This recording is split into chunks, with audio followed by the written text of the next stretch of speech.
periodista, documentalista. Yo quiero saludar con mucho gusto al querido Daniel Marmolejo, lo abrazo desde acá, desde la distancia.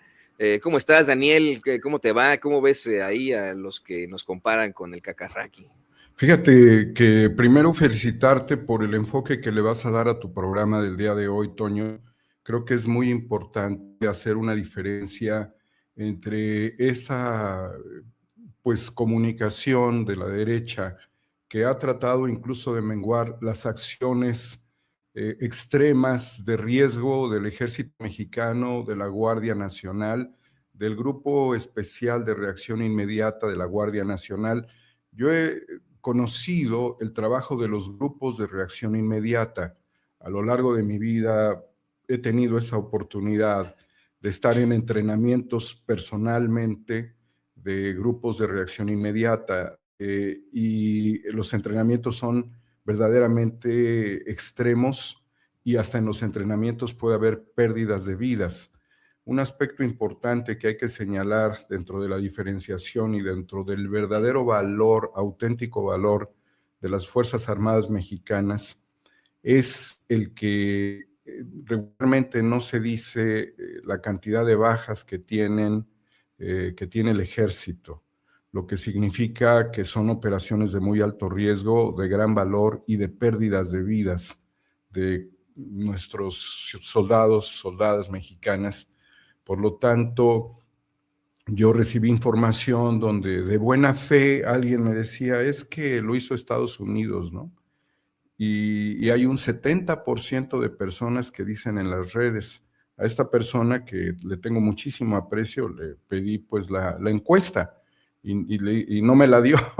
Dice, es que es la percepción. Le digo, ¿es que es tu percepción o es que estás mal informada? Por lo tanto, Toño, el que tú tengas la consideración de hacer un programa para empezar a diferenciar lo que es la comunicación, y a pesar también de una realidad que es la cantidad de fake news que se propagan y que nadie está exento, porque el grado de perfeccionamiento de la inteligencia artificial para la fabricación de imágenes, pues yo creo que si acaso en un año o en un par de años ya va a ser indistinguible.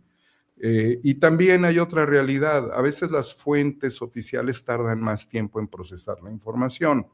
Y se da una competencia de narrativas y eso también ha quedado expresado por la audiencia de que me preguntan en los chats o en las redes, ¿y tienes la información o solamente quieres ganar la nota? Y vale mucho la pena reflexionar al respecto. Y por el otro lado, también entender de que de manera local las personas y los medios locales llegan a tener información que puede ser muy valiosa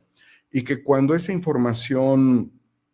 se corrobora o se está y ya se propagó, pues puede haber también una realidad confusa. Y esto es casi inevitable y muy próximamente será inevitable. ¿Por qué? Porque hay un fenómeno dentro de la comunicación, tú que eres un gran estudioso de la comunicación, que has tenido muy buenos maestros de comunicación como Gela Huerta, la percepción es la realidad. Y muchas veces no corresponde a la realidad, pero es una realidad que se construye. Por lo tanto, poder ver tu programa el día de hoy va a ser fundamental para tratar de diferenciar entre lo que se quiere imponer como una presunta verdad promovida por odiadores y lo que es la verdad y que se puede llegar a corroborar, pero requiere un tiempo de procesamiento.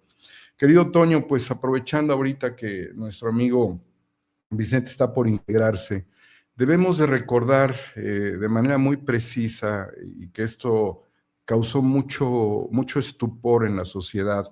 que el 20 de septiembre del año 2011, en el desgobierno, en el narcogobierno de Felipe Calderón Hinojosa, socio de Genaro García Luna, quien se robó la presidencia de México y quien nos llevó a una guerra contra el narcotráfico, la dispersión que se dio de los grupos criminales y que además durante el foxismo decenas de miles de efectivos militares se fueron a las ligas criminales, abandonaron el ejército, traicionaron a la patria, cosa que se ha logrado fortalecer en el tiempo actual y que tenemos mucha integridad de nuestras Fuerzas Armadas,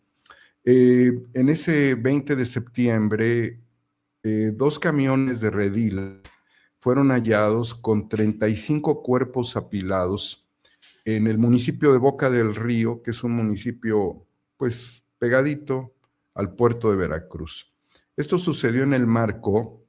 de una reunión institucional de procuradores de la República, 32 procuradores del país.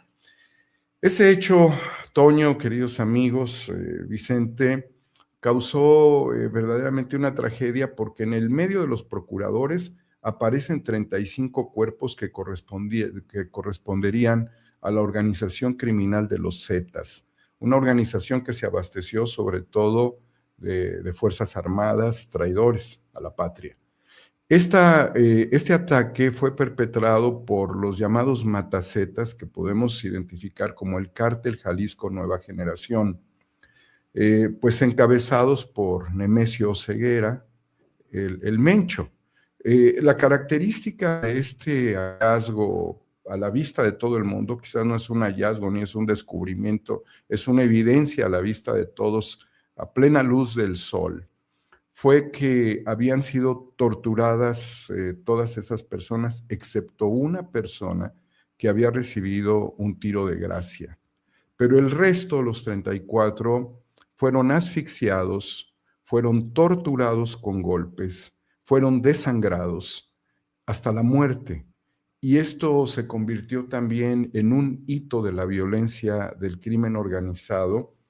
que el procurador de Veracruz en el gobierno de Javier Duarte, quien se encuentra en prisión, y que los activistas Rubén Espinosa y la joven Nadia también, quienes fueron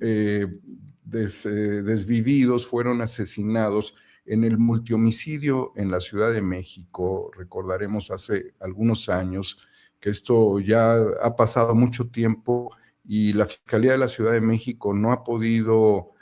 dar una respuesta categórica de quién los mandó a matar, quiénes fueron los asesinos en la colonia Narvarte de este multihomicidio, y que tanto Rubén como Nadia habían dicho que su vida corría peligro y que ellos señalaban al gobernador Duarte como vinculado a las organizaciones criminales. Y recordemos que hubo mucha oposición en ese tiempo de estudiantes que lo señalaban a él y a otros gobernadores como integrantes de los Zetas. Así quedó muy claro durante la lucha contra los gobiernos priistas y además la descomposición social en Veracruz y todo este señalamiento de que ellos estaban vinculados con el crimen organizado, la muerte de estas personas. Bueno, todo esto que se prestó durante ese tiempo con Javier Duarte en el gobierno también de Felipe Calderón, pues pone en evidencia que la descomposición que hizo Calderón del país permitió que estos grupúsculos, como se les ha señalado, de patear el avispero, de que no hubiese un trabajo de inteligencia suficiente en el país, produjera un clima de inestabilidad y de mayor preocupación, porque si ya los Zetas eran sanguinarios, el Cártel Jalisco Nueva Generación ha sido una de las organizaciones más temibles a lo largo y ancho del país. Entonces, lo que acabamos nosotros de presenciar a través de toda la información de lo ocurrido en Jalisco, que fue el intento de captura de estos criminales de muy alto nivel, y que Nemesio Oceguera sería considerado como el criminal más poderoso del mundo, ¿sí? Que ha pasado de delincuencia a beligerancia, creando un Estado dentro del Estado, porque eso hay que decirlo categóricamente: el cobro de piso, los secuestros, las desapariciones forzadas, el narcotráfico, la tala de árboles, la presión a productores agrícolas en México, aguacateros, limoneros, industriales, a todos los sectores de la población, es fundamentalmente establecido bajo un esquema de negocios muy parecido a las franquicias.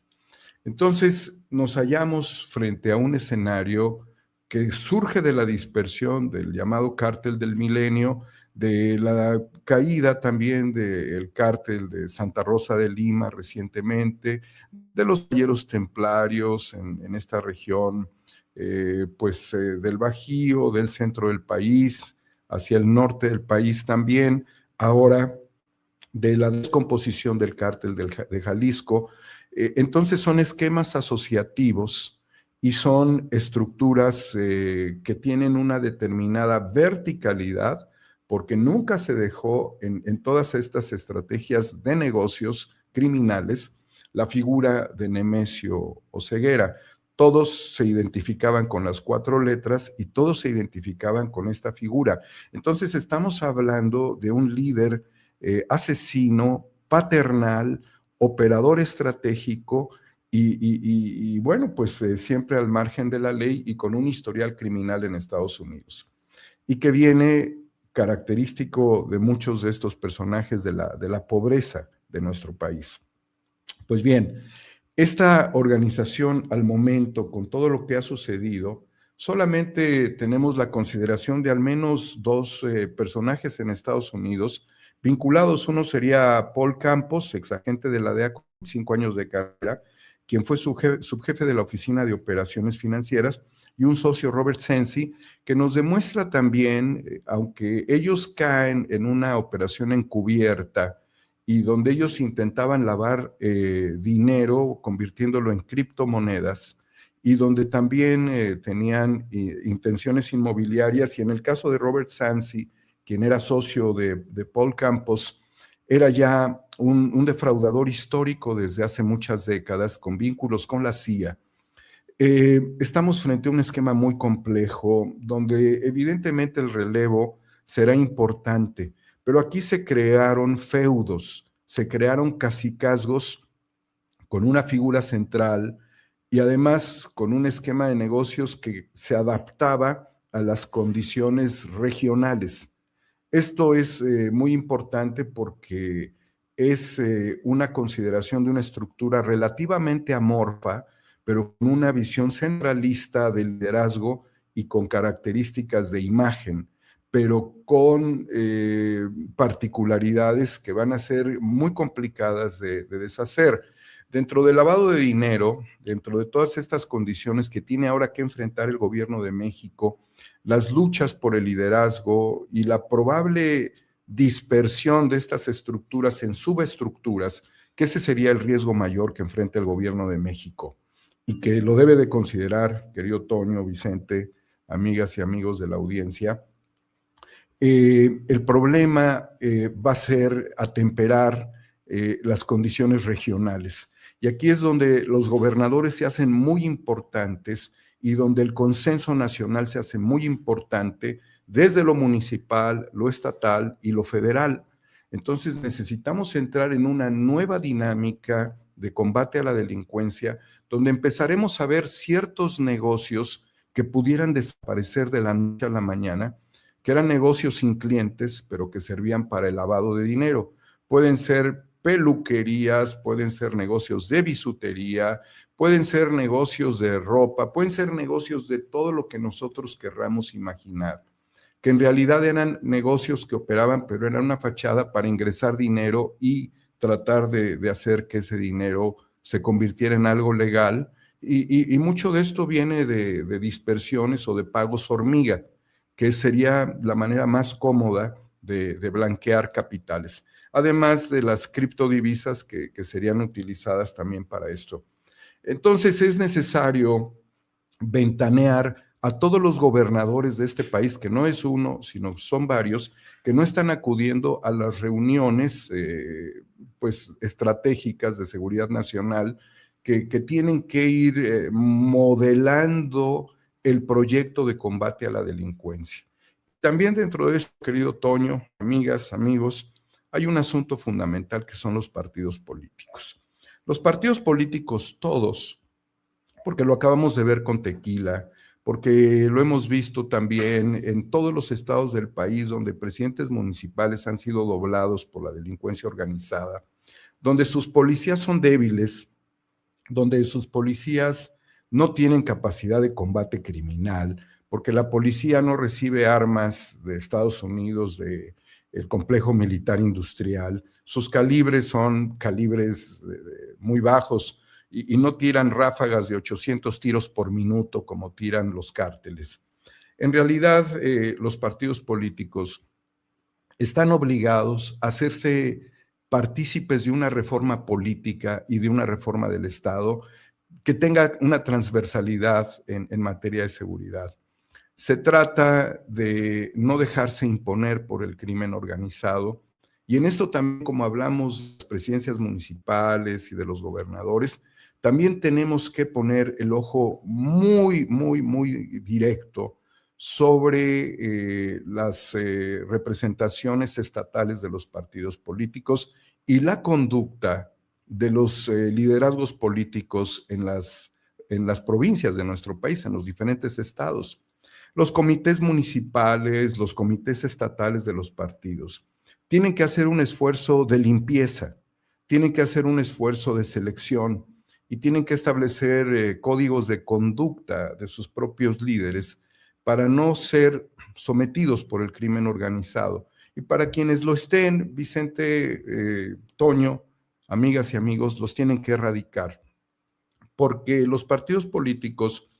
han sido parte de las estrategias debido a que se puede tomar el control de las policías, se puede tomar el control de la obra pública, se puede tomar el control de los C5, de las cámaras de seguridad, se puede tomar el control de la obra pública,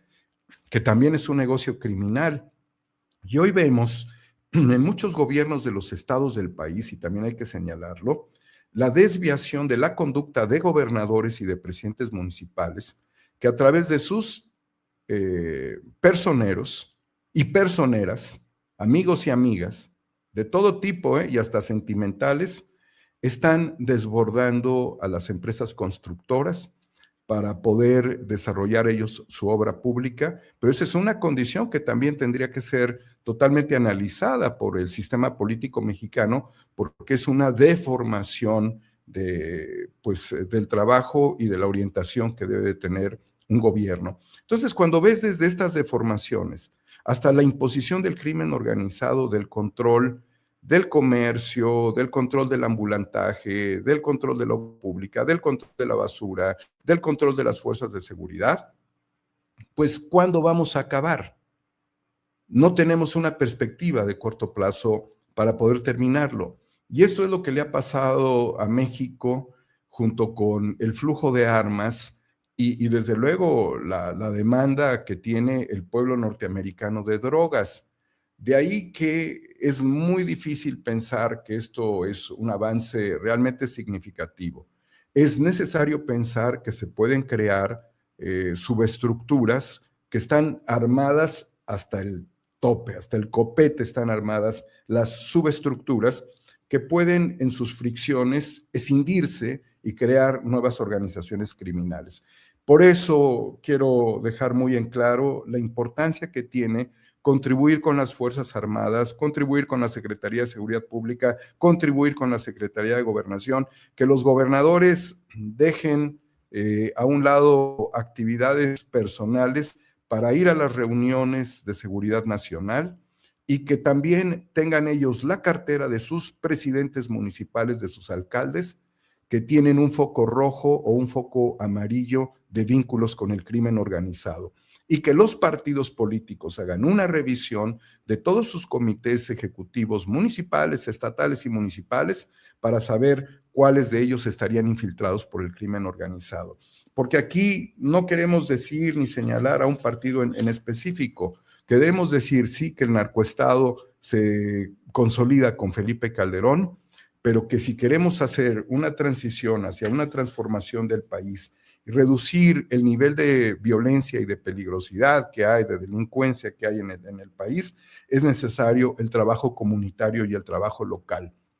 Estamos en una etapa importante, queridos amigos, que es la negociación del TEMEC. Y nosotros, antes de entregarle el litio a Estados Unidos para que operen a diestra y siniestra, debemos de decirle que así como nosotros logramos suprimir a estos sujetos de muy alto nivel de peligrosidad en un ejercicio de coordinación, no somos una colonia norteamericana.